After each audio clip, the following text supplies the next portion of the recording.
Ladies and gentlemen, welcome to today's pre-market video. I do this every day just before the market opens. 9:30 a.m. is when you get the video. The market opens. The Nigerian market that is opens at 10 a.m. So I run through stocks I will be paying close attention to. Thank you everyone who's taking out the time to like, to share, to subscribe, to comment, to give a suggestion.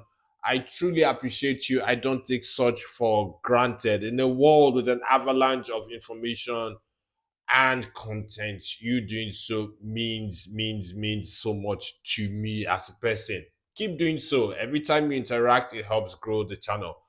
But note that nothing I say is investment or trading advice. Views are subject to change at any point in time. Pre-market content is not stock picks or trading signals, even though they may be criteria for inclusion on the list. Please do your own research, although consult with an advisor if you don't have the time to do so and you can afford it.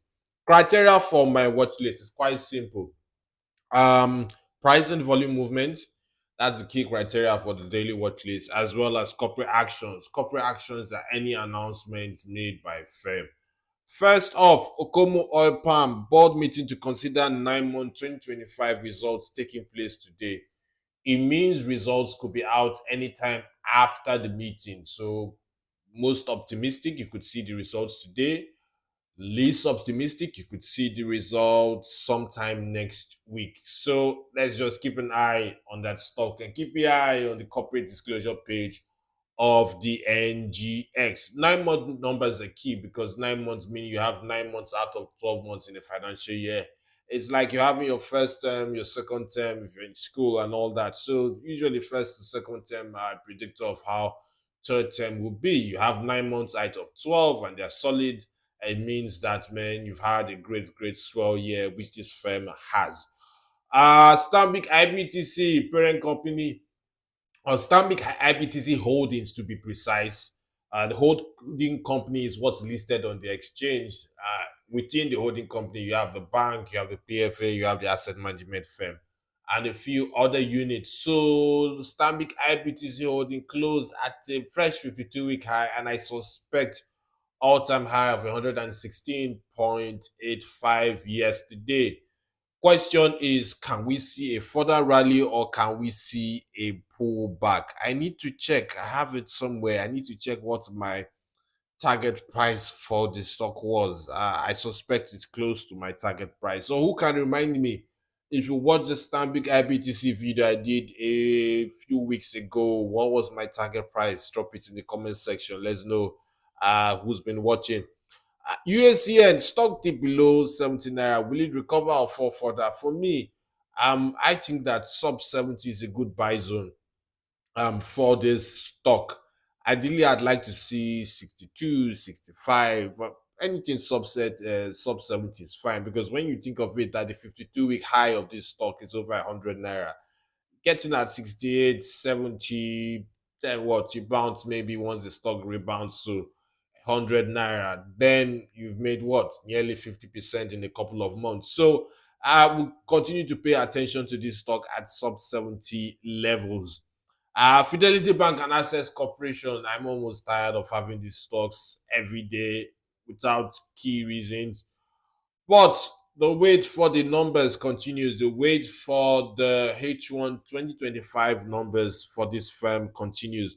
And people are watching for different reasons. As an analyst, I want to know how big are impairment provisions for these two banks or two firms because Access is a holding company you have. For some investors, cream is the language we speak on the NGX, or will I say dream. Dividends rule everything around me on the NGX. I play on the abbreviation cream. Cash rules everything around me by the Wu Tang Clan. So people want to know, will these two stocks pay a dividend? How much are they going to pay? I was discussing with someone. I'm at this point. I'm almost wondering: are we going to see a situation whereby these firms just decide to release H1 numbers and 9 month numbers together? Because in another 2-3 weeks we should see 9 month numbers for these firms. So The wait for these numbers continues. Let's see if slash when these firms will drop their numbers. We continue to wait. It is an uncertain wait because we do not know when these numbers will drop. We do not have a specific date as to when that will happen. For the market coverage, what do we have? 12:30 p.m., 3.5 hours from when you see this video, the media update goes up on YouTube. 7 p.m., you have the daily market summary on Spotify. 8 p.m., you have the summary on YouTube. And 8 p.m., you have the summary on Twitter at Green Ticket Till. The podcast, you should listen to the podcast because right about now, as soon as I'm done with this, I'm going to do an episode on Royal Exchange. I covered it a bit in yesterday's pre-market video, but I'm going to do an episode. And you want to follow on Spotify because Spotify doesn't have this time limit or you're not caged by time compared with video. So I can do a 10, 12, 15 minute episode on Spotify. With YouTube, unfortunately, long videos don't do well. So the sweet spot is somewhere between 7 to maybe 10 minutes. And that's why you see me constantly checking the timer and all that. So you want to check out Spotify. Spotify very likely will have more content, especially non-Nigerian content. It's going to go on Spotify. We have maybe 4 or 5 banking results in the US out there. So you have on Spotify as well. All links are in my bio on YouTube as website greenticketdeals.com. Any questions? Questions are always welcome. Drop the questions in the comment section or send an email to info@greenticketdeals.com. Thank you for listening. As always, have a great day ahead.